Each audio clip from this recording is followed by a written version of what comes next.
Hola a todos, ¿cómo están? Yo soy Carol Perelman y les estoy hablando aquí para Enlace Judío y tengo el honor de estar el día de hoy con Grace Wangge, que es una epidemióloga, una doctora y con una especialidad en epidemiología, farmacoepidemiología, y que vive en Yakarta, en Indonesia. Y está aquí con nosotros para hablar un poco sobre la situación en Indonesia, lo que está sucediendo con COVID-19 en Indonesia, ya que estamos viendo un aumento dramático de casos y ya muchos le están llamando el nuevo epicentro de la pandemia de COVID-19. Entonces, bueno, esta entrevista será en inglés.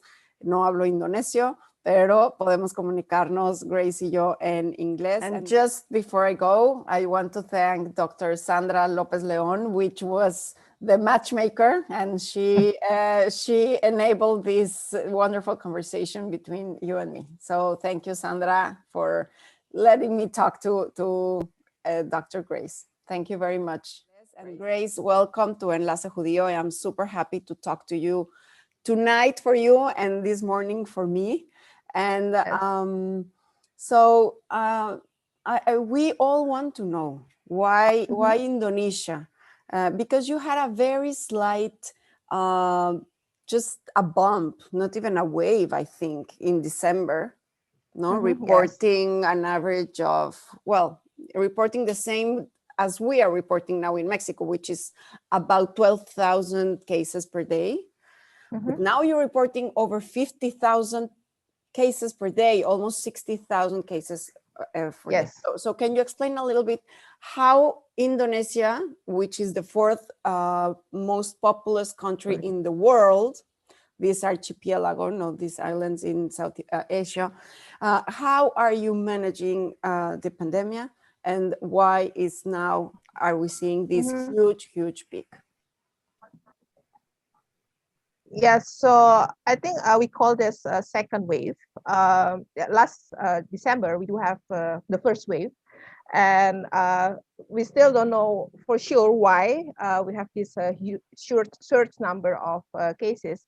But a lot of people saying partly it's because of the Delta variants, because we do have a lot of reports of imported cases with Delta variant, and also if we look also the mobilization between areas in Indonesia is like in the beginning of the pandemic, we have this strict restriction about mobilization, but maybe people get a pandemic fatigue, and it's not the case anymore. And actually the rise has already started since we have the last Eid, which is the Muslims day celebrations.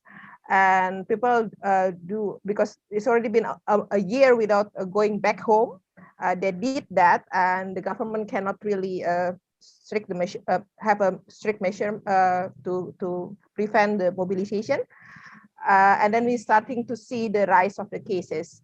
And also people also say because we have also a lot of migrant workers coming back home because also the same celebration. And they brought the Delta variants, and that's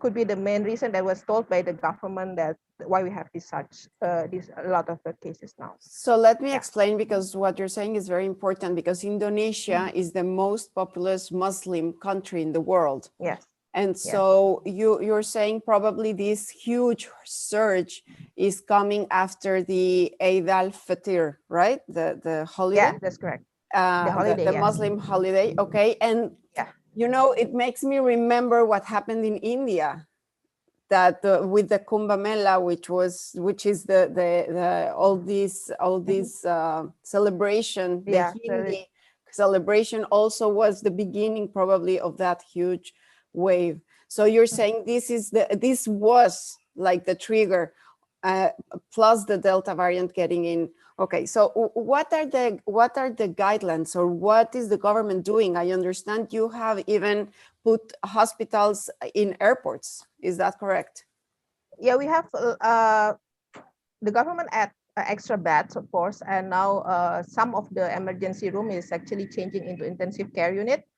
So, but still, because we also have a lot of medical care workers are infected, so we do have a lot of beds, but very minimal resource of human resources, especially because this is like high risk, severe cases. They need a special attention, special medical, special skilled workers, special medical skilled workers.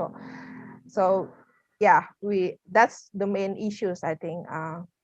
Like we people are cannot even go to the hospital anymore because they get rejected because we cannot handle them, and a lot of people actually die at home because they were advised to stay at home because maybe in the beginning their symptoms is very mild, but then because they do that without proper medical supervision, they're getting severe and severe without anybody notice, and they're also reluctant to report it to the medical authorities.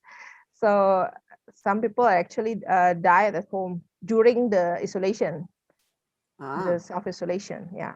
Okay, okay. And you have a problem which is similar to our problem in Mexico, which is the lack of testing, because you are doing almost no testing like we do in Mexico, approximately 58 per 1,000 people, which is what we do in Mexico, which is super low. Can you talk a little bit about that? Because probably the surge is bigger than what we're seeing in Indonesia even. Well, there's been a lot of critics from a lot of epidemiologists, especially because we have such a low number of testing, but also because the facility is very lacking. I mean, especially the PCR tests, especially in the eastern part of Indonesia, there's not many laboratory can actually perform those tests. Today we have actually higher antigen tests compared to the PCR, which is also a lot of people already criticize that because it shows that even maybe the number, the confirmed diagnosis is even higher. That's what happened. And we've been, I think even the WHO has been telling the government to increase the test, but we don't know what happened. I think it's also because also the facilities, especially in some part of Indonesia, are lacking. I think Jakarta as the capital doesn't really have big issues with testing, but other province, they do have it. So that's the issues. Yeah, but testing, yeah, we still have very low rate. Very low rate of testing. Yeah. Okay, and what about children? I was reading that more than 550 children have died since the start of the pandemic, but 20, almost 30% of that figure was now during July. Can you say a little bit about that, or what are you thinking on these pediatric? Yeah, for pediatrics, we don't really have the only data that reported is actually from the central hospital, and the central hospital usually receive very severe cases. So people are still arguing whether that's the correct representative of the children in Indonesia. But nowadays, we do, I mean, like talking to my pediatrician friends, they do see a lot of children getting COVID infection because now a lot of family clusters is happening in Indonesia. So the children are getting infected, but not really severe. They can still, treat it at home with their parents. But yeah, so I don't really see the data that we really need the, intensive care unit for children, but there's, of course, because we are such a high number of population, there should be a lot of children also affected by this pandemic. Yes, so Indonesia has 270 million people. So it's the fourth most populous country in the world. And also, can you explain a little bit about what is the guidelines now in Indonesia? Is there a lockdown, or what is the government suggesting? The use of masks? So more or less, what is the message? Since the beginning, I think the government already suggests us to use masks, and recently they even promoting of using double mask, two masks together, and it's a common, like even the presidents promote that, but the implementation is another thing. People use masks, but not correctly. Most of the time, just like their nose is still exposed, something like that. And nobody is actually, like telling them to correct their position of their mask. I mean, like we do that in the beginning, but nowadays people are just like, okay, I don't care about how you use mask as long as I use mine correctly, something like Exactly. that. Yeah, but it's actually implemented, and also like vaccination. We already have. We try to increase the number of vaccination rate, but it's still vaccination is actually a bit difficult because especially for all generations, there's a lot of disinformation and hoaxes, especially about the side effects of the vaccines. So a lot of people are still scared to get vaccinated.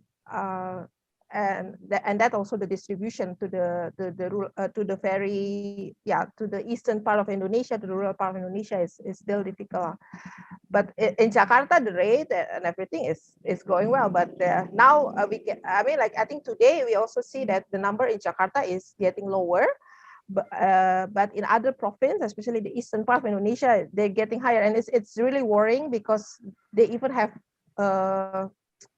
lower they have worse facilities, right? So less doctors. So yeah.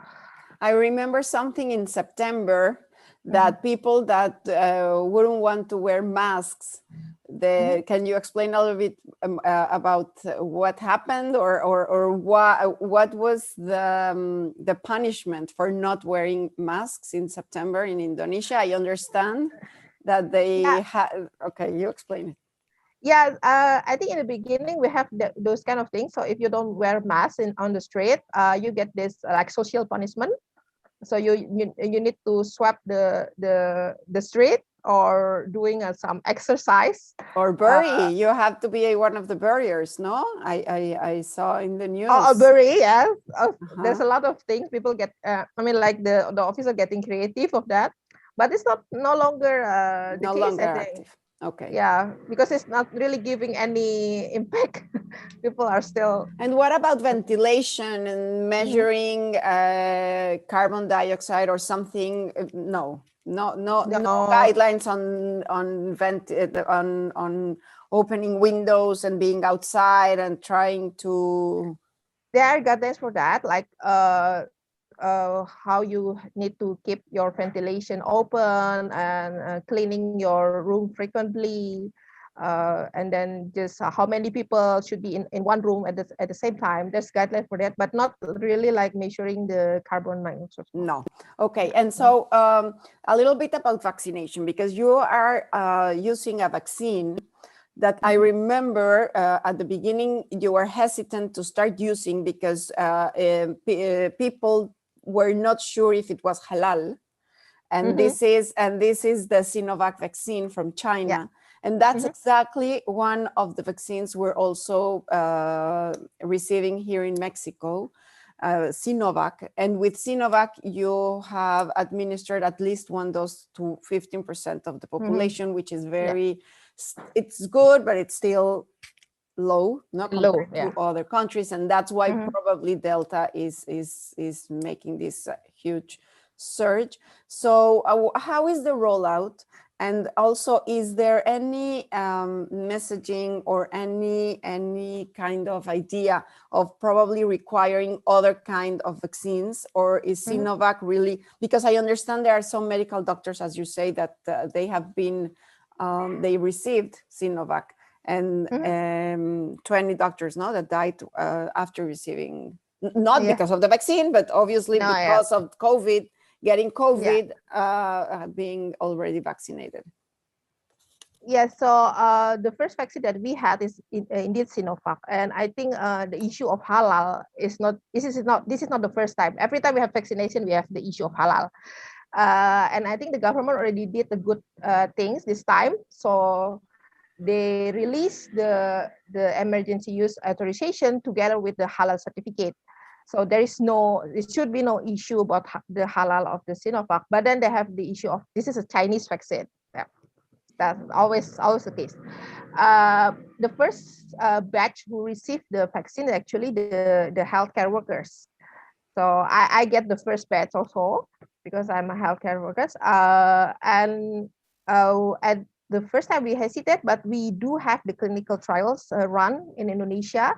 And the results shows that the efficacy about 63% among Indonesian populations. And then at that time, we only have those vaccine. And then the doctors are like, this is the best that we can have. So just have it, right? The best vaccine is the available vaccine, right?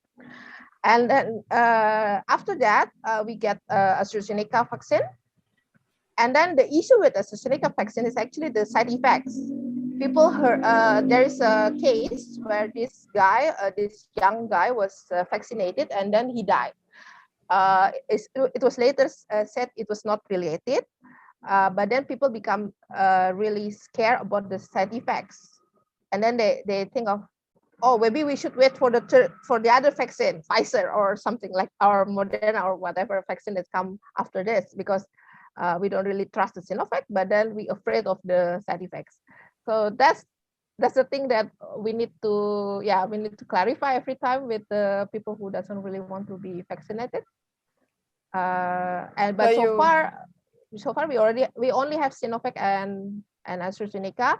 There's another vaccine called Sinopharm from CanSino, also from China, but it only being given to certain group of people, because we have two schemes of vaccine. First is from the government, and the second one is from the, it's kind of private, but like some of the industrial, for some of the company, they kind of buy their own vaccine, but they need to give it for free for their employee. So some very small percent of Indonesian get the Sinopharm. So that's different than what we have in many countries in the Western world, which is that private companies can buy vaccines then in Indonesia and administer it for free to their employees. Is that correct? But only certain vaccines. So only the one that is not used by the government for the free vaccination program. Okay, I understand. Very interesting. And talking about misinformation, I heard that there is some rumor going on about that milk creates antibodies, which is one of the huge misinformation things that is going on there. Can you talk about that a little bit? Well, there's a lot of cases like that, like the milk. It's, I think, the last case is like we have this milk with certain brand. I don't know who started the rumor, but then people starting to buy that milk because they think it will prevent them from getting COVID. So it's more like panic buying. Yes. So it's not just milk. There's also another like herbal medicine getting bought. Sometimes I don't keep up anymore what kind of things that people buy. You know, from there is this big infodemic, and I couldn't believe, well, that's misinformation, but I couldn't believe that was a milk. I mean, an actual milk, thinking that milk was providing antibodies. I think but I think that's okay, right? I mean, like if they get the milk, it's also fine.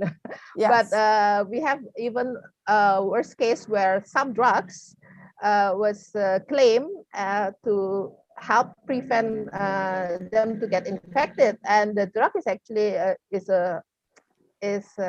quite toxic. It's drug for parasitic infection, but then it was like informed as one of the drugs that can help them cure the infection.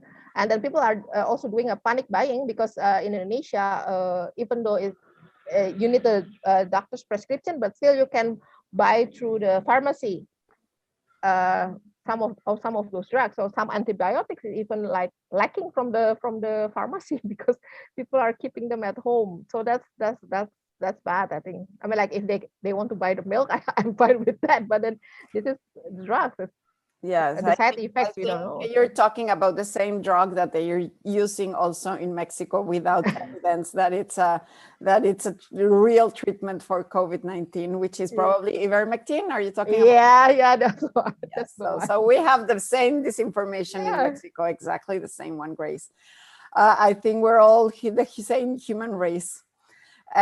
Grace, and anything else you want to add to understand the problematic of the situation in Indonesia? Are you at home? Are you going out to work, or you're working online yourself? I'm not working online. I think last month I'm still helping with the vaccination center. With a bit worried, we start using hand gloves and double masks and all of this PPE.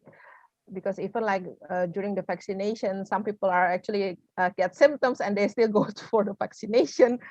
But the thing that's worrying for me personally now is I see a lot of pregnant women get infected and then they die with the baby. That's the thing that's really sad for us. I mean, like I don't know the exact number, but there's a lot of reported cases that a lot of pregnant women are getting infected. They have to deliver by cesarean, and I think there's been a recommendation of also vaccinated these women because yeah, it's so sad to see a lot of pregnant women die with their babies. I mean, like families just suddenly just 3 families because just only one single person in the family. I think maybe I don't know whether that same thing happened in Mexico also, or they started to offer vaccines to pregnant women in Mexico. Oh, that's good. Yes. Yeah. Yes. Here is still under discussion. So I was like, why? Yes, I think the benefit of pregnant women getting a vaccine is much higher than the slightest risk. The risk, yeah. Yes. Yeah. So yes, I do encourage women to get vaccinated, and in Mexico, women are getting vaccinated. Oh, we have several vaccines in Mexico. We have Sinovac, we have AstraZeneca, but we also have Pfizer, we also have Sputnik, we have CanSino. We have a whole array of vaccines in Mexico. But yes, pregnant women in Mexico can get a vaccine. So I think that's something good. But we also have a surge in Mexico currently. We're calling it a third wave. We didn't really finish the second wave, but this is a huge wave, and hopefully we'll manage, and hopefully we won't get the medical system saturated like in the second wave. But what we are seeing in Indonesia is very worrisome, because if you see the graph, it's really just going up. Yeah, What about oxygen supply? It was rare in the beginning, and now we see also report outside Jakarta. I mean, like in Jakarta, we don't really. I mean, like it was lacking in the beginning, but it was handled quite fast. But outside Jakarta, we still see report of lacking of oxygen. But I think we already get help from other countries. They're sending their oxygen concentrators, but then the issue is how to deliver it to the other part of Indonesia. It's like in Papua, I already see reports, and that's quite far and difficult to reach. Because I understand Java and Bali, right, are the most cases are in Bali and in Java. Yeah, but the most reported. The most reported also. That's I don't know. That's correct. Probably the figures are bigger, and I hope soon you can stabilize and start lowering the cases, and then and keep on the rollout, and be safe, Grace. And I hope you can give lots of vaccines and protect more people every day. Thank you. Stay safe also for you. Yeah. Thank you. Anything else you want to add? Anything we didn't discuss, but do you think it's important? No, at the moment. I think every country already face the same issues. Yeah. Now we're not really special. I mean, like, because people say Indonesia is so big, there's a lot of islands. So that's why it's more difficult to retain this infection. But I think every country have the same difficulty. So it's not the matter of whether we are huge, we are overpopulated, but it's a matter of how you can get the correct strategy to handle this. Yeah. Yes, and it's very interesting what you talked in the beginning, how religious gatherings and festivities can really let, after all, it's us people getting the virus from one people to another. So yeah, that's the key. Well, Grace, take care. Good night to you. Too, it's very late in Jakarta now, so thank you for taking my invitation at this early hour for me, but late hour for you. Have a nice night. No problem. Yeah, you too. Have a nice day. And thank you very much. Yeah. Be safe. Bye-bye. Bye-bye.